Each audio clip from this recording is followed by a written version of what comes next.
everyone, my name is Ashwara and welcome back to my YouTube channel. Today we are going to talk about civil service exam preparation, and in this video I'm going to talk about the structure of this examination. In the next video I'll be talking about the syllabus of this examination. So most of you who are beginners, who have no idea about what civil service examination is all about, should be watching this video till the end.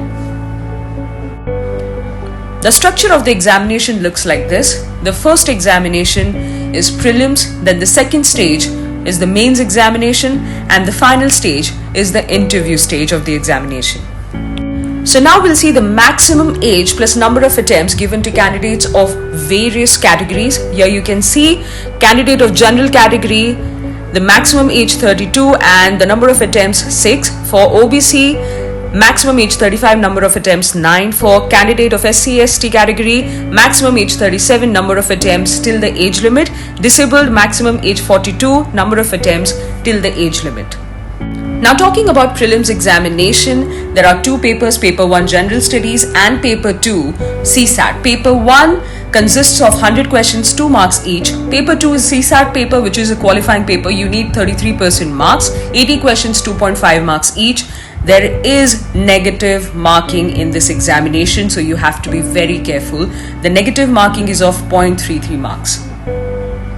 Now we'll talk about the mains examination in short here. We're going to discuss this in detail in the next video. So the main stage is of 1750 marks. There are compulsory papers, qualifying papers, English and one Indian language, and you'll choose that out of the list that we'll discuss in the next video. Essay is of 250 marks. General studies के जो 4 papers हैं out of 250 marks each, and optional subject is divided into paper 1, paper 2, 250 marks each.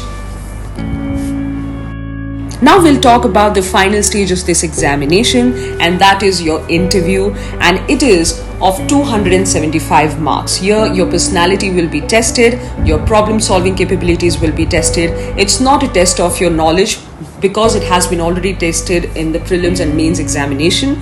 So this is a wonderful stage and the final stage of the selection. So I hope the video was helpful for the beginners who are aspiring to be civil servants in future. The next video is going to be about syllabus of UPSC civil service examinations. We are going to discuss it all in detail. Thank you so much for watching, guys. I'll see you in the next video. Do like, share, comment and subscribe to my YouTube channel for more videos. I'll see you in the next one.